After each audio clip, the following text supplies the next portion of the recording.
В Якутске встретились потомки знаменитых полководцев гражданской войны. Внуки и правнуки красного командира Ивана Строда и белого генерала Анатолия Пепеляева собрались за одним столом, чтобы вспомнить своих выдающихся предков. Продолжит Юрий Осипов.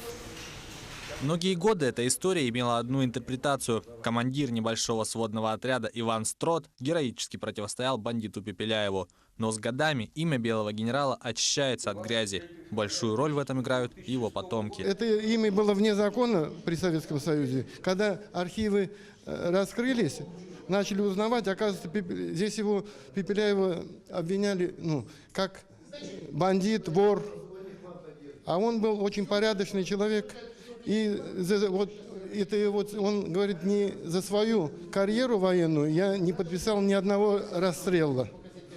И он говорит, никогда не брал ни одной копейки чужой. По словам внучки Ивана Строда, Ольги Русиной, не испытывал ненависти к своему противнику и сам знаменитый командир. Он был кадровый военный и делал свое дело точно так же, как это делал и Пепеляев.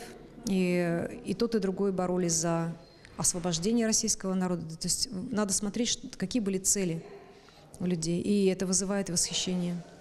Поэтому вот это первая конференция на моей памяти, где ставится вопрос о примирении сторон, о покаянии, потому что много страданий гражданская война принесла. В Якутии прекрасно помнят об этой истории, как небольшой сводный красноармейский отряд Строда в местности Сагыл-Сагы выдержал 18-дневную осаду. Он отразил ряд сильных атак генералов Вишневского и Пепеляева. В его честь названы улицы по всей Якутии. Есть такая и в столице республики. Здесь, в городе Якутске, находится маленькая улочка, которой присвоено имя красного командира Ивана Строда. В 1958 году его имя было присвоено бывшей Интернациональной улице. По словам историков, это событие имеет большое значение. Это не просто примирение двух семей. Это символическое соглашение между красными и белыми. Но сегодня идет уже суд времени.